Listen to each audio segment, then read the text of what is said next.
This is WPSL Port St. Lucie, the talk of the Treasure Coast.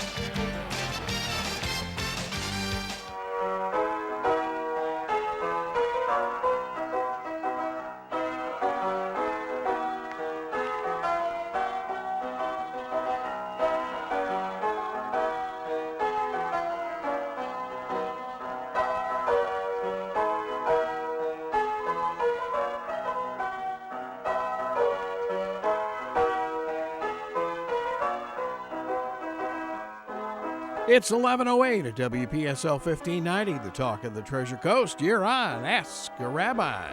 And this is Rabbi Shafir Lobb of Congregation Eitz Chayim. Did I bring it too close there? And wishing everybody a healthy and safe entry into 2021. Wow, what a week it's been. A whirlwind start to the year. Here I was all prepared to talk about gentle things like upcoming New Year's of the trees at the end of the month, but wow, right? Well, there's one advantage to all of this. Okay, what's that? Instead of heading to Africa to supervise elections, Jimmy Carter can cut his air miles. Sorry about that. No, it's the... Well, so there's a couple things I will talk about what we all witnessed, and I caught myself absolutely glued. As we all were. It started during my daily Torah moment, right? It started to unfold Wednesday, the first day of school for IRSC students, and I was sitting there watching students start to get active in the class. And then I did my Torah moment, which I do every day between 1:15 and 1:30 it starts. And as I'm logging off, I see this on the laptop, because I do the Torah moment outside in my backyard. And, I didn't even power down my laptop. I just carried it on in and just, wow. Just blows I would never have expected that. And there were some really there's so many pieces to it. It's one thing if you walk in an open door and, you do a peaceful demonstration. But there's something entirely different when you take barricades that are intended to control the crowd and use those to scale the building. It's something else when you use a riot shield, presumably taken from an officer, although nobody has verified that to my knowledge, but use that and whatever that stick that they use to break the windows. But the thing that really got me were the people that, as they walked in, were pounding the windows and intentionally wreaking destruction on the building. That building is part of our heritage as a country. I've been in that building, and it's, there's a power to that building. There really is. It represents so much. It's so significant. And to treat it with that cavalier, I'm out for a joyride kind of mentality, just, blows one's mind. And, And there was another thing very, very upsetting, and some people have combed through some of the photographs that were taken, both from the security cameras and from things that people have posted and culled and things like that. But there were a number of,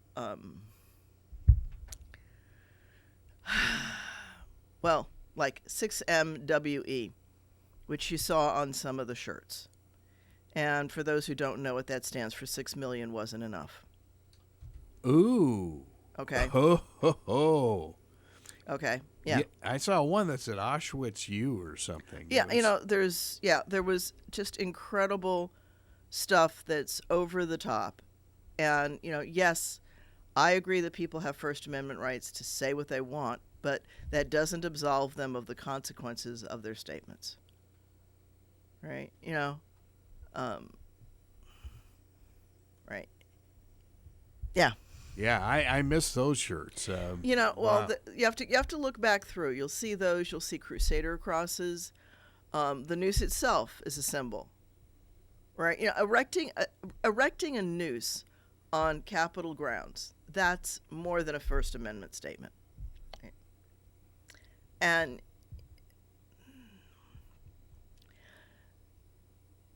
it just it boggles the mind. I guess that's the piece. Sure. Yeah, there's no doubt about it. You know, it's meant to incite and foment. And, you know, my heart goes out to that woman who was killed, to all the people who died. You know, we're now at 5, one of which was an officer, right, a veteran officer from the Capitol Police. Everybody is incredibly lucky that it wasn't a lot more. Well, you know, Stewart was enumerating some of the president's tweets and stuff like that going all the way back before Christmas. And, you know, I keep going back to the Capitol Police. It's like, why weren't they prepared? They look like mall cops out there. I think because the Capitol hasn't been breached since 1814. Yeah. There was some idea that this group is somehow harmless. Clearly they're not.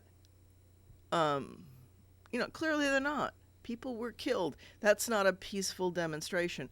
You know, and I know I've been having this discussion with my husband. There's a difference between standing across the street from the Capitol and watching it and being one of the people who breaks a window. You know, somebody who trashes offices, somebody who carries off podiums. You know, I'm kind of okay with, you know, it's grossly disrespectful to snap a selfie with one of the statues, but I understand the temptation and the desire to be off the wall drunk and do something like that. You know, whether they were drunk or not, drunk in the moment, maybe not with a substance, but just with mob psychology in play, because there's definitely a mob think going on. Oh, there is. When those things start to happen. But it was the number of people with the really, you know, the sign saying the children are crying. That's a QAnon piece of garbage. And, you know, the number of things that people believe for which there is no credible evidence is mind-boggling. It really is. I teach a class this semester in critical thinking.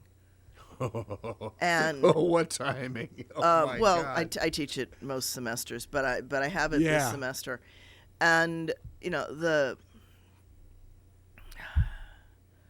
the number of things that should get people to think critically that people just are not. We do not teach critical thinking to our children. That's a challenge.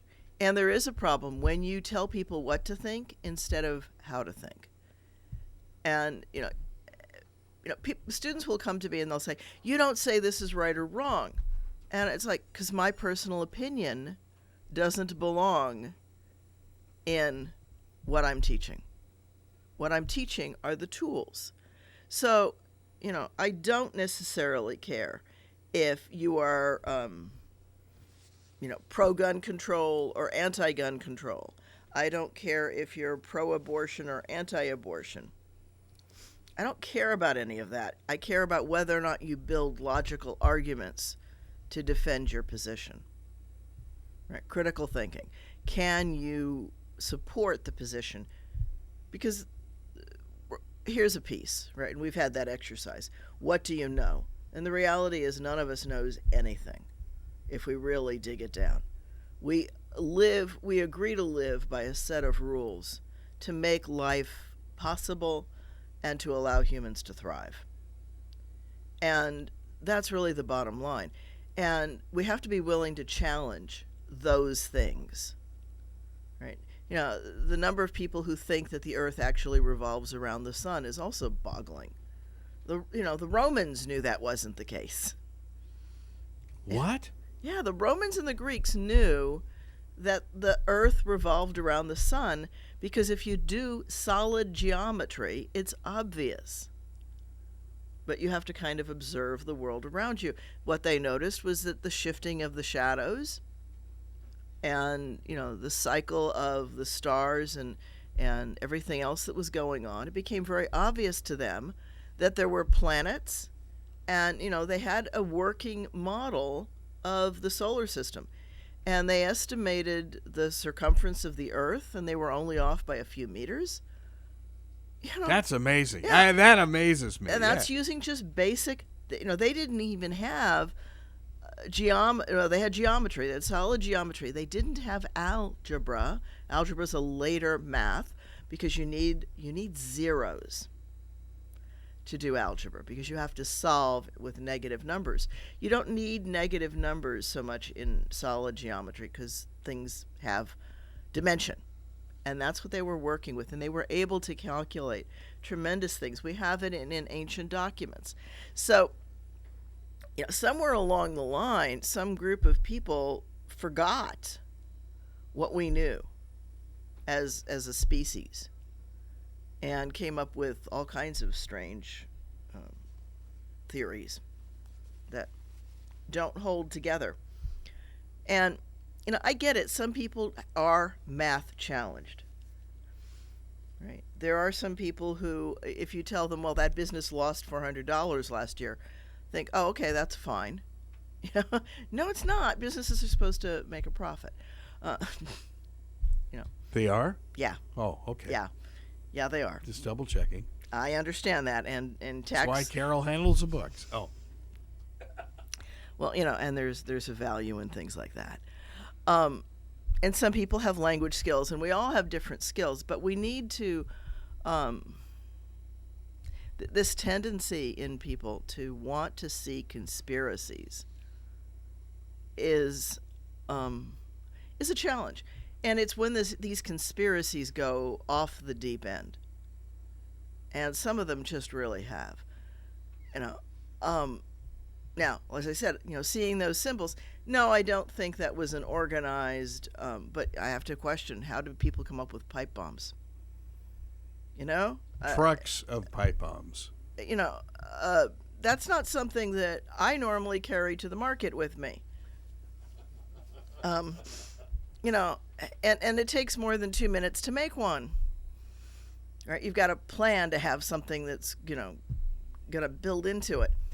And, and I realize that you can probably find a YouTube that tells you how to do it, but really, it's just, and to place one at both the Democratic and the Republican offices, and to put one on the Capitol grounds, right?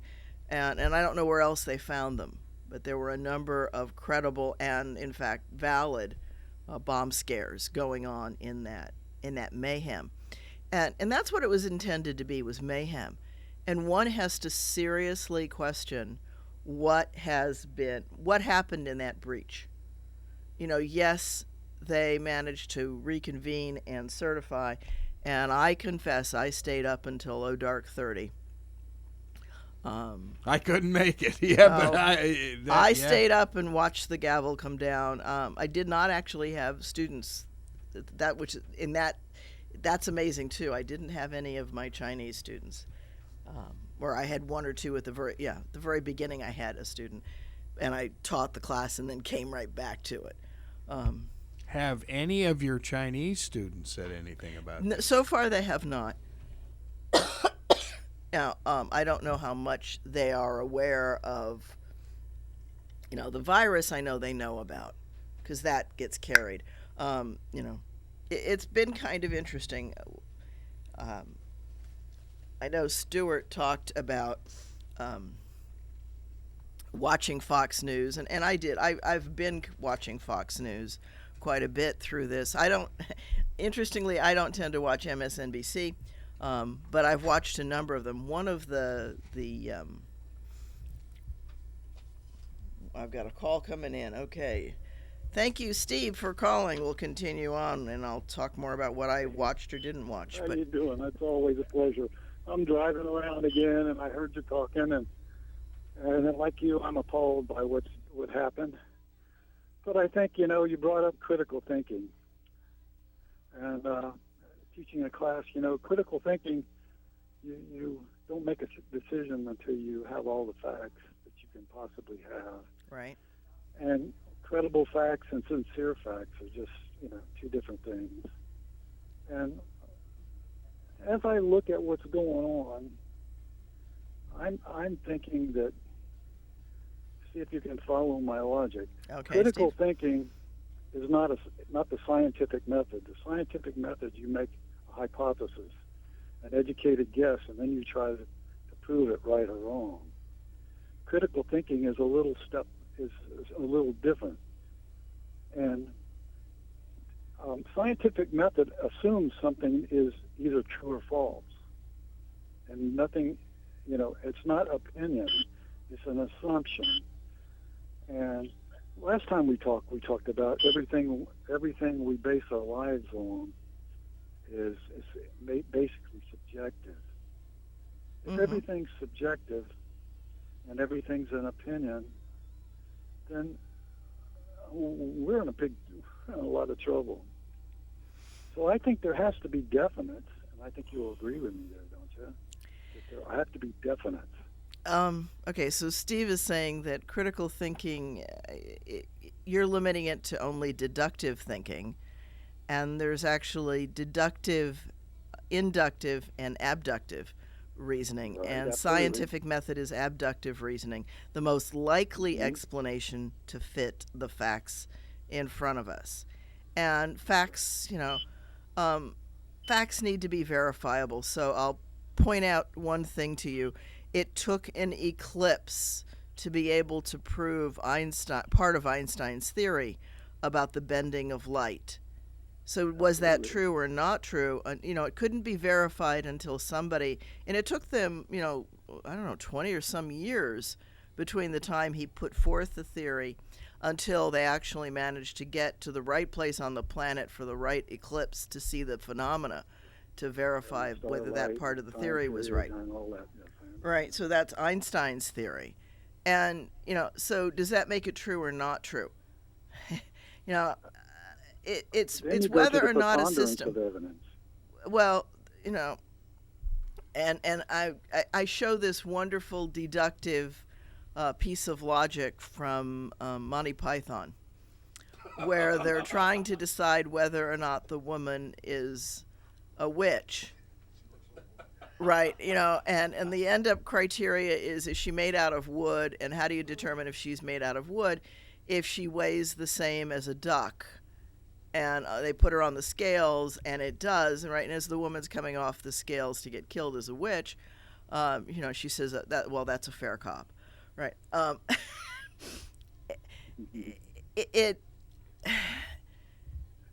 See, what I'm trying to get at is that if there's no definites, there's no room for compromise. And compromise is a big word, because compromise means that let's assume like compromise between good and evil, or right and wrong. Or if I was to say, well, why don't you just give me $100 because I deserve it? And you say, no, I'm not. I say, well, I'll compromise. Give me 50. Yeah. And compromise doesn't always mean better. Compromise doesn't always mean a situation. And see, therefore, if we don't have definites and everything is an opinion, then therefore we live in a universe that only we are the God of. We are the only thing that matter. Because even if I think I should help you, that's only an opinion. Okay, Steve. Whoa. Let me parse this out a little bit, because there's listeners who don't hear what you say, so I need to parse it back. So bear with me, and what you're saying is that there have to be absolutes, because otherwise we end up, and I'm trying to shorten it a little bit. We end up in this world of compromises that don't really work. So here's a couple of pieces on that. Then what I do is I apply that to our situation now, which I'm appalled of. Yeah.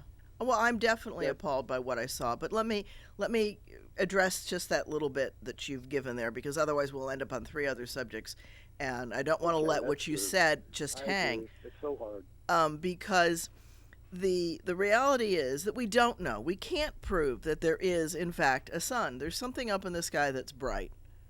Maybe. If you're blind, you might not see it. Right? Okay, seriously. Does that make it true? Is it only true if I see it? Or do I, who do I respect? Who do I consider as reasonable? Right? And we have that premise, right? We don't prove people are guilty. We prove that they are guilty beyond a reasonable doubt. And that gets to how likely is it that being guilty is the explanation for what we observe. Okay, we do live by consensus and recognize that right now the estimate is somewhere between 4 and 5% of the people on death row are innocent. And that's a really significant number. That's a huge number. If you ask them... I'm not talking about asking them. I'm talking about being verifiable by DNA and tools that we now have. And, does that change the facts that were considered true? No, it changes the opinions upon which these people were convicted of a crime. So there's legal statuses and there's all kinds of stuff going on. And no, we really don't know anything, but we have to act as if what we have agreed to is in fact true. And so we judge things one to the next. One statement and Steve, let me finish, please. And as I mentioned earlier, there's different kinds of logic. There's deductive logic, and deductive logic is an example of that is all humans are mortal. Jim is a human, therefore Jim is mortal. Right? That's deductive logic, where you're going from the rule that's been quote unquote true, but it's what it is really been accepted, and then you test an individual member of the group and find out yes they have the same qualities of the group. And I'll give you an example. I'll come back to that with an example of how that falls. Okay, the second thing is inductive reasoning, where we're looking at a bunch of things, and we do that, and I've joked about it. When I moved to Tucson, I bought the house that we lived in there for all the years we were in Tucson, and my husband asked me if the property had trees, and my answer was, well, it kind of depends on what your definition of tree is. Because it had cactus. it had a dozen absolutely gorgeous saguaro. Oh yeah, and somebody actually, thank you, Cher, went and took a picture of the saguaro this past year for me, and they're doing gorgeously. They're spectacular. They've got many arms. We watched one of them hit maturity and throw an arm. And now it's got like 7 or 8, because once they do it, they start doing it. And so the people who have the house now have gorgeous saguaro. And, so that's, and then there is abductive, which is you walk into the room and the papers are strewn all over the room. And what's the most likely valid explanation for it? Is it that your ex came in and trashed your room? Is it that some mob came in and threw their feet on the desk and trashed the room? Or was it that you opened the window when the day was windy and the wind trashed the room? Right, so you look at different Or I'm a genuinely messy person. Or I'm a genuinely messy. Right, so there's a number of possible explanations, and abductively you examine each of them and see which is the most likely explanation for what you see.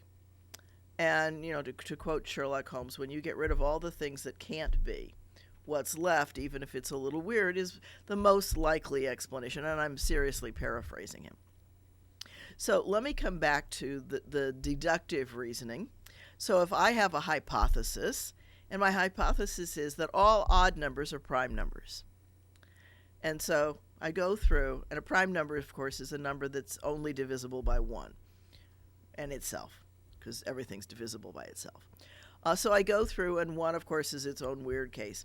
3, that's a prime, can't divide it by anything. 5, you can't divide that by anything. 7, can't divide that by anything. 9, I got a problem there. Let's put that one aside for a moment. You go on an 11, can't divide that. 13, can't divide that. Okay, so all odd numbers are primes, and 9 is a measurement error or, an anomaly. Right, so, that's an example of misuse of deductive reasoning, because we can't examine every number, and those who are the least bit wise about prime numbers knows that 15 is not a prime. Right? And, yeah, but that's a great way to argue whether or not something's really valid or not. What I was getting at is that if there's not a definite by reasoning, which you just did, Mm-hmm. if there's not a definite by reasoning, then a compromise is just an opinion. If an opinion, and the problem is once we have opinions, like in the United States right now, basically the country's torn apart, half and half. Well, the trouble is compromise. If a compromise can occur, let me just say this: if a compromise can occur, then my opinion and your opinion are not worth very much. If we're searching, as you talk, deductive, inductive, to find out the reasoning as a group, what is the best using past history, because we can't see the future. You can count those numbers. That's why I said go on and on. You can't, but you could say, well, I could try. See? Okay, so coming back to that, Steve, and this is going to have to be our close on it. You're saying that, and thank you very much for calling, by the way, that if we don't have absolute real facts that we can verify and prove, then we have to live in a world of compromise. And no, we don't have to live in a world of compromise. We live in a world of consensus, and yes, we do sometimes take votes, and there are winners and there are losers, and sometimes they're big, and you can decide whether or not 306 electoral votes is a big win or a small win. What's ironic about it is that it's the same number that President Trump won by 4 years ago, and it's the number that President-elect Biden won by. And by the way, I just have to do an aside. I have to say that I was amazed and blown out of the water by the wonderful presence that President-elect Biden put on the situation at the Capitol. It was a great speech. That was, I actually penned an article on it yesterday. I was that impressed by it, and and he did. He called on President Trump by name to come out and change the rhetoric that he's been using. And I think that's one of the other pieces, Steve, to your question and for everyone else. There's a difference between reciting facts and building a case and emotional rhetoric. One of the things that President Trump said, and we've got it on video, right, is, I'm going to go down there with you, and we're going to do this and that. And so, you've got this group that has devolved into hero worship. Robots. I'm not going to say robots, but it's celebrity worship. You know what it reminded me a little of? I don't even know why. Having lost a couple friends at NBC in Guyana, the Jim Jones massacre. Mm-hmm. Oh, wow. Believe me, that's what I was thinking the other day. It's become a kind of it has some of the hallmarks. I'll say that about it. It has some of the hallmarks of cult behavior. Yes, it does. And this, the different ways that people try to modify what's I've never seen an election that has been as supervised and as checked and monitored as this one.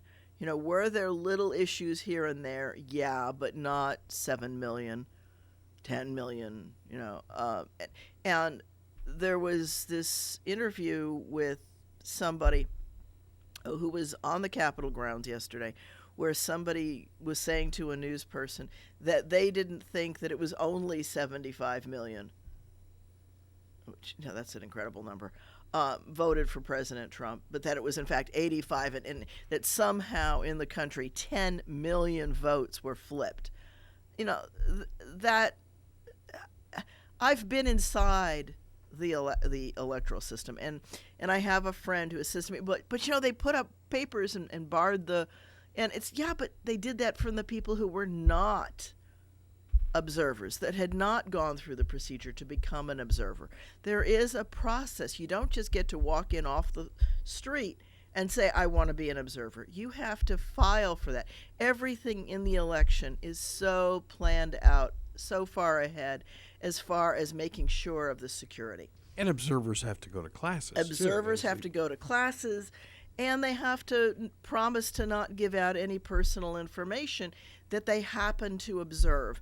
And if you walk in off the street and you're looking in the window and you see the outsides of the envelopes and you see the certifications, you are being privy to information that is not your business. It's none of your business. That is the business of the electoral system. And observers can watch that, but not in a way where they can record the information. And that's why the people inside that one polling station, out of the millions of polling stations in the U.S., we only saw that at one place. And that was a place where the polling inspector and the other officials were concerned that people had access to other people's private information. It wasn't about the ballots and observing the process. Because in fact, two things were going on inside that room. One, there were legal legal observers, and you could see them in the pictures. They were standing where the observers are not allowed to interfere with the process. And I say this to you not as an outsider, but as having been a polling inspector. And I did that for a number of years. In fact, Bill teases me because I used to come home sick from it because you have so much contact with people. And my hearts really go out to everybody who's doing it in this COVID environment. But I look back at the things that I had to, it always had to be me and the judge of the opposite party. Whenever there was any question of anything, when we went over to check the number of votes in the machine, if it matched the number of ballots from the independent counter that was on it, because the numbers had to match between what the machine tallied and what the independent counter of pieces of paper counted. And, once the ballots were removed and put into the locked case, we both had to sign and lock the case. We both had to take the tape out of the machine, sign it, and lock it. And all of this was put with tape, and we both signed our signatures over that tape so there could be no monkeying with it. And then it stayed with the two of us. And it left the polling station in one car, and we drove it to the central location for verification. It had been uploaded electronically so that the city and the county and the state had the unofficial numbers. And that's why you hear about official and unofficial numbers, right? So they first get that upload electronically today. Thank you, technology. So they have some idea of what the numbers are looking like in the state or the county or whatever they're measuring. And then they have the final tally, which is when they actually take the tape and or the ballots. And when they do a recount, what they're doing is they're taking these ballots and putting them back through. And I'll give you this piece. There's a pro and a con to the difference between the way that balloting is handled in Tucson versus in Florida. And here's the big difference, one of the biggest differences for me. In Tucson, in Arizona, a ballot is printed for every individual who is registered in the precinct. So each precinct knows that there's X number of Republicans, X number of Democrats, X number of Green, X number of Independent, whatever. That's done here too, though, right? No. Here the ballot is printed for you when you walk in. Okay? Now, each and every ballot in both states are numbered. There's a little tiny number on the ballot. And what that's used for is so that you don't have 500 of ballot number 37 show up. Right. You want to be able to verify that the correct nobody slipped in a couple hundred pre-printed or pre-marked ballots into the system.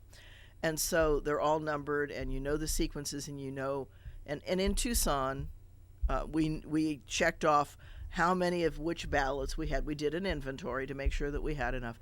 And then in Arizona, as each person comes in and their identification is verified, they then go over to the ballot table, pick up their ballots, and then go vote them, and then take them over to the machine to be scanned, or they can go to the electronic. They have a choice. They can either take the ballot or go to the electronic. And so, but most of I will tell you that none of the times that I was there did anybody use the non-paper system for voting. We had to set it up, we had to verify it, we had to tear it down, which was a pain in the neck on both ends, but nobody ever used it. Everybody went with paper. And paper is wonderful because it does have a paper trail. That's true. Yeah. I still think the young kids, like your college kids at IRSC, they're eventually going to be voting on the iPhones. Yeah, I really think so. They will. And they'll be able to verify who, what, and whether they use facial recognition or eye prints or whatever. There is technology already to make sure that the person who purports to vote is the one who votes. And so then those ballots and the tape from the machine are taken to the central place and counted. And what that does is once you walk in and you're approved, you get one ballot, because everybody gets one ballot. And you don't get to get another one and go do it again. The line is very clear from the ID to the ballot place. And then you're not allowed back on that side of the room again unless you have a soiled ballot, which you are then escorted back, you exchange. And it's a very careful process so that you have eyes from at least from Democrat and Republican, watching everything. What gets me through all this, though, is that when Rudy Giuliani was the mayor of New York, that man did an amazing job. The man did an amazing job for 9/11. He really did. What the hell has happened to him? I just shake my head and go, my goodness. The rhetoric that we're hearing is just scary. Oh yeah. Some of them have just gone off a really deep end. So it's not, to Steve's point, it's not about we don't have absolutes. We live in a world of relatives, and it's not a matter of compromise. It's a matter of sometimes you vote, sometimes you consent, sometimes you have an agreement, and sometimes you agree to disagree. Right. So it's not like you can walk up to somebody, the example that Steve gave, and said, I demand $100 and we'll compromise on $50. Now, bullies, of course, do that. Right? Bullies do exactly that. That's called protection money. Right? Some shopkeepers call that insurance. It's insurance that the mob doesn't come in and enforce their demands on your business. And we saw that kind of behavior, if you will, in the recorded phone call to Georgia. Those are mob kinds of tactics. They just are. And the lawyer who resigned over that call and said, he dragged my firm into breaking the law. The number of people who have found themselves sucked in to some of the machinations is just incredible. Suffice it at that. And the list gets longer. It does. It's probably longer during this hour.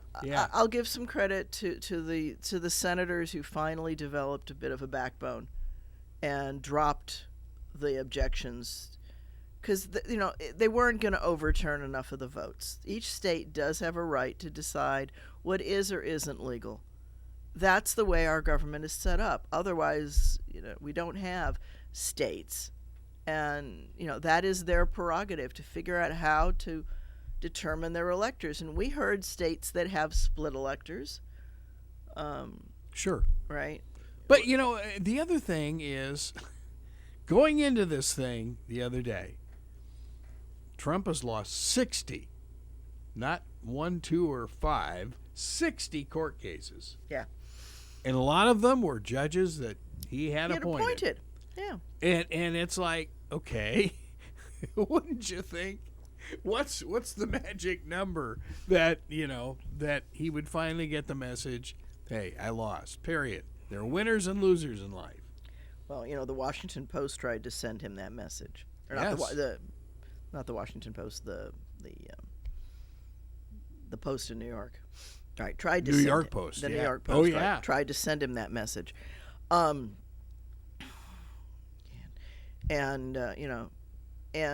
Vice President Pence stood up and did what was right in certifying the count.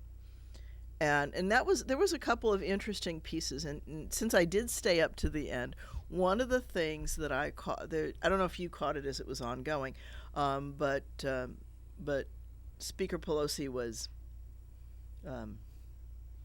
cueing him, right? Hearing none, right? There's this litany, this ritual, right?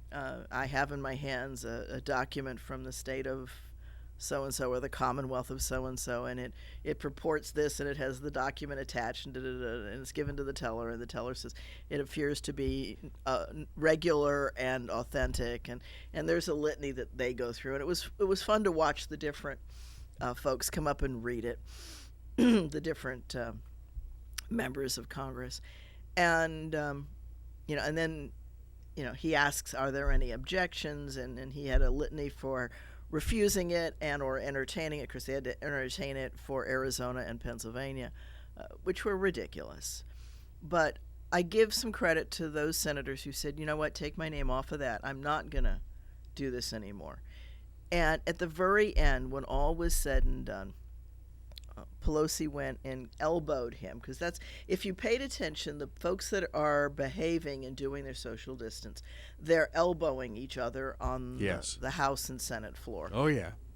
And that's the greeting, and we've all learned to do that, hopefully, and she did that to Pence at the end of the certification, and he did it back to her, right? And you can see the it's done look on his face, and that spoke a lot to me. That had to be incredibly tense for him, not only because of the political side and whatever he was going to face when he got back and eventually was going to re-meet with the president, but it's also the fear of his life, right? Here we had a case where security had to sequester him for the safety of the nation, because his life could not be guaranteed. It was that volatile. That's, I will tell you, it's one thing to think about the excitement of flying in a fighter plane. It's something entirely different when the first time you go for that flight and somebody straps you to the machine, and you realize that that's exactly what's happening. You are being made part of the plane equipment. It's not that you're putting on the plane. You are becoming part of the plane. Sure. And this, and I've been there. Okay, so again, I'm speaking from personal experience. It's a different feeling than it is getting in your car and driving down the road, right? Because it's just you are now part of the machinery, and you're there to help it run. It's a different feeling. And to have looked at the business end of an M16, I do not question the sincerity of different feelings that people had to have in that room.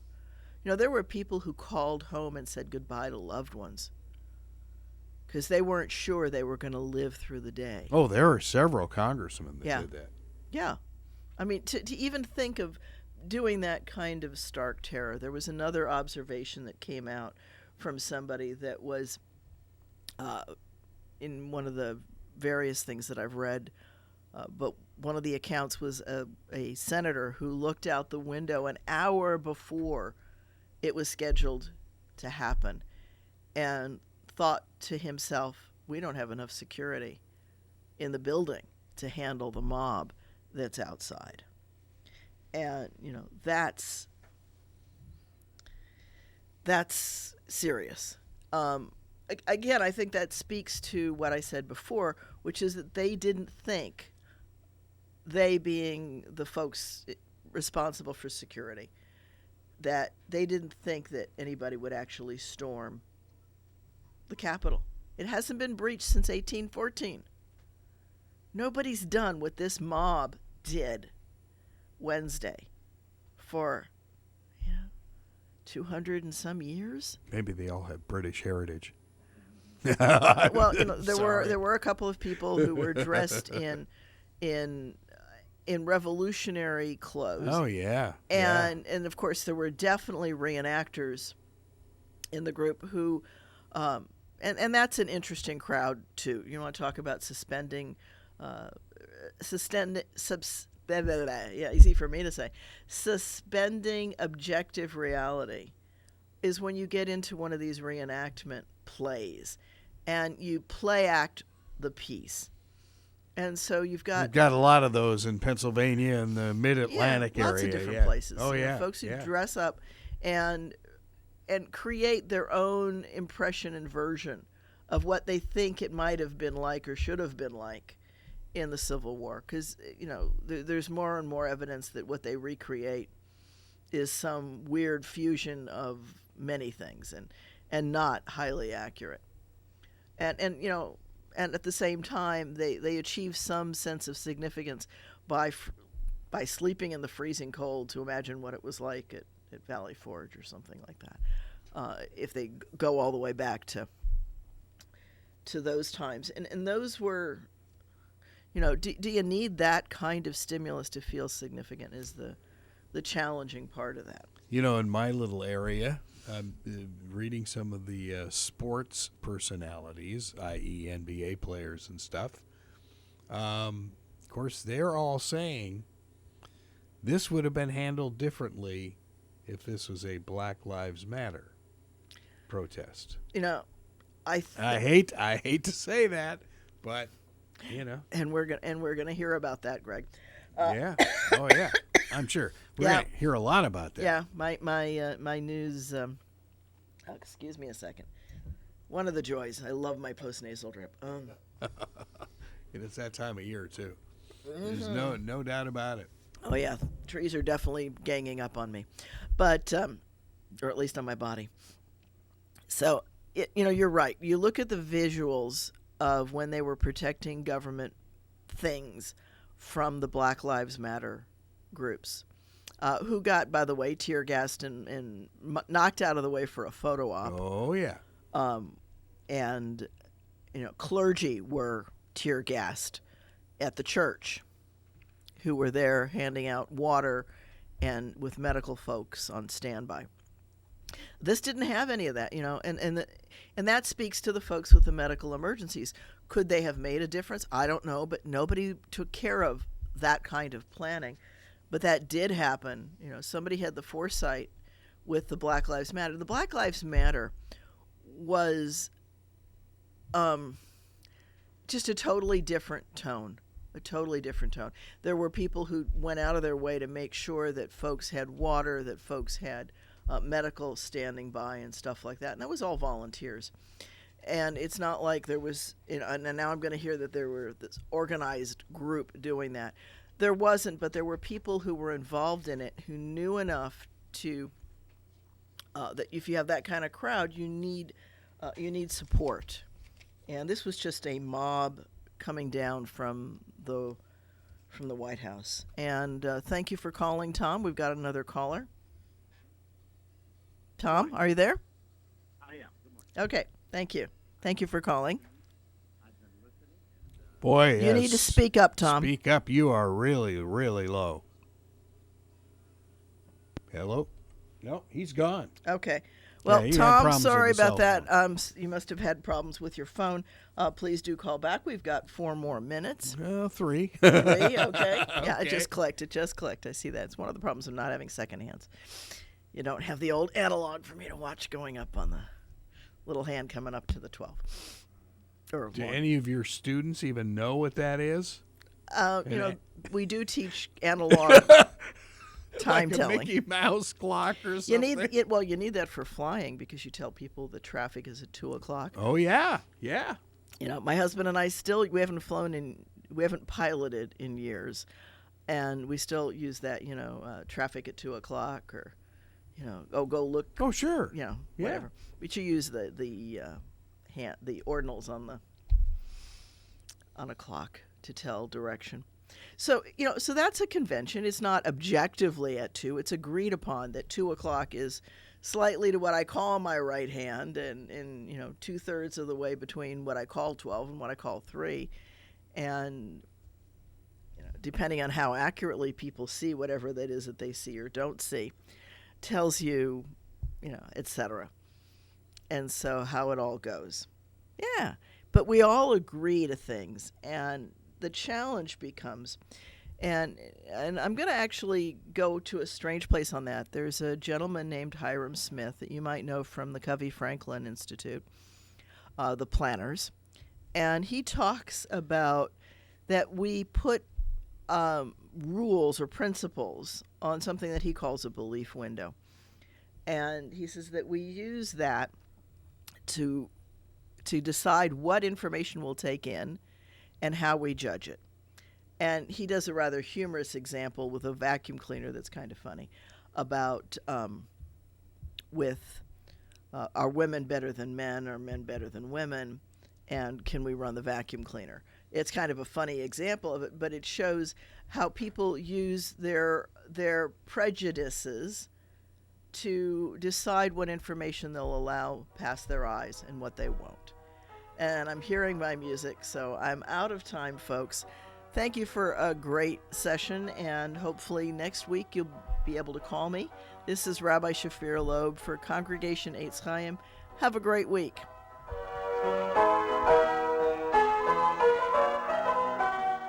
You've been listening to Ask a Rabbi right here on WPSL, Port St. Lucie. Talk of the Treasure Coast, webcaster to the world. On Alexa, Google Home, and tune in.